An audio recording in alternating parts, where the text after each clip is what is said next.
ಎಲ್ಲರಿಗೂ ನಮಸ್ತೆ. ಮೆಂತ್ಯ ಬಾತ್ ಮಾಡೋದು ಹೇಗೆ ಅಂತ ತೋರಿಸ್ಕೊಡ್ತೀನಿ. ಫಸ್ಟು ಪ್ಯಾನ್ ಇಟ್ಟು ಕುಕ್ಕರ್ ಒಳಗೆ ಆಲ್ ಸ್ಪೈಸಸ್ ಹಾಕಿ, ಮರಾಠಿ ಮೊಗ್ಗು, ಅನಾನಸು ಎಲ್ಲ ಹಾಕಿ ಸ್ವಲ್ಪ ಫ್ರೈ ಮಾಡಿಕೊಂಡು, ಈರುಳ್ಳಿ ಬೆಳ್ಳುಳ್ಳಿ ಹಾಕಿ ಹಾಗೆ ಚೆನ್ನಾಗಿ ಫ್ರೈ ಮಾಡಿಕೊಂಡು ಸ್ವಲ್ಪ ರುಬ್ಕೊಳ್ಳೋಣ. ಅದು ಫ್ರೈ ಆಗ್ತಿದ್ದಾಗೆ ಕಾಯಿ, ಬೆಳ್ಳುಳ್ಳಿ, ಒಂದು ಈರುಳ್ಳಿ ಹಾಗೆ ಸ್ವಲ್ಪ ಕೊತ್ತಂಬರಿ ಸೊಪ್ಪು ಹಾಕಿ ಸ್ವಲ್ಪ ರುಬ್ಕೊಳ್ಳೋಣ.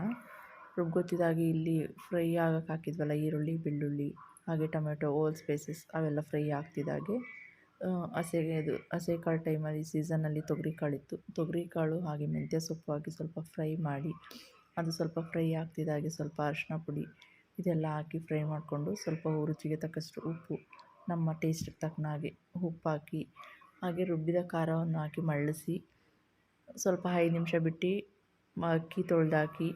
ಅಕ್ಕಿ ತೊಳೆದಾಕ್ತಿದ್ದಾಗೇ ಸ್ವಲ್ಪ ಹೊತ್ತು ಮಳ್ಳಕ್ಕೆ ಬಿಡಬೇಕು. ಬಿಸಿನೀರು ಹಾಕೊಳ್ಳೋರು ಹಾಕ್ಕೋಬೋದು ಅಥವಾ ತಣ್ಣೀರು ಹಾಕ್ಕೋಬೋದು. ಟೈಮ್ ಇಲ್ಲ ಅನ್ನೋರು, ಬೇಗ ಆಗಲಿ ಅನ್ನೋರು ಬಿಸಿನೀರು ಹಾಕ್ಕೋಬೋದು.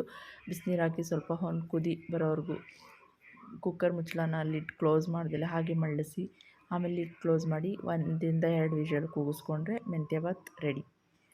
ಹಾಗೆ ಟೇಸ್ಟ್ ತುಂಬ ಚೆನ್ನಾಗಿರುತ್ತೆ. ಲಾಸ್ಟಲ್ಲಿ